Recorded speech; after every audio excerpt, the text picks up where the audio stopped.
Visakhapatnam IT రంగంలో మరో కీలక ముందడుగు పడనుంది. ప్రఖ్యాత టెక్నాలజీ సంస్థ కాగ్నిజెంట్ నగరంలో తమ నూతన క్యాంపస్ను ఏర్పాటు చేయనున్నట్లు అధికారికంగా ప్రకటించింది. ఈ నిర్ణయంతో వేలాది మంది నిపుణులకు ఉపాధి అవకాశాలు లభించనున్నాయి.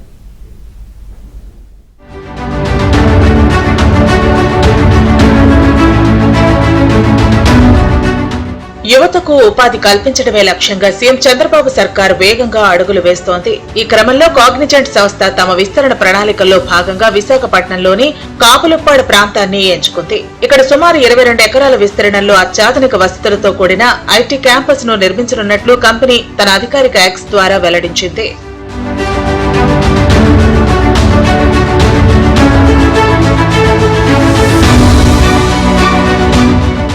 ఈ నూతన క్యాంపస్ ద్వారా ఆర్టిఫిషియల్ ఇంటెలిజెన్స్, డిజిటల్ ట్రాన్స్ఫర్మేషన్ వంటి భవిష్యత్తు సాంకేతిక పరిజ్ఞానాల విభాగాల్లో ప్రధానంగా ఉద్యోగాలు కల్పించనున్నట్లు కాగ్నిజెంట్ తెలిపింది.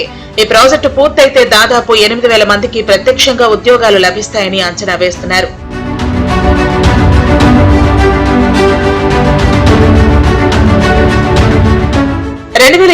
సంవత్సరం నుంచి ఈ నూతన క్యాంపస్ కార్యకలాపాలు ప్రారంభించేందుకు ప్రణాళికలు సిద్ధం చేసినట్లు సంస్థ పేర్కొంది. ఆంధ్రప్రదేశ్ లో తమ విస్తరణకు అవసరమైన సహకారం అందించిన సీఎం చంద్రబాబు, ఐటీ శాఖ మంత్రి నారా లోకేష్లకు కాగ్నిజెంట్ ప్రత్యేకంగా కృతజ్ఞతలు తెలియజేసింది.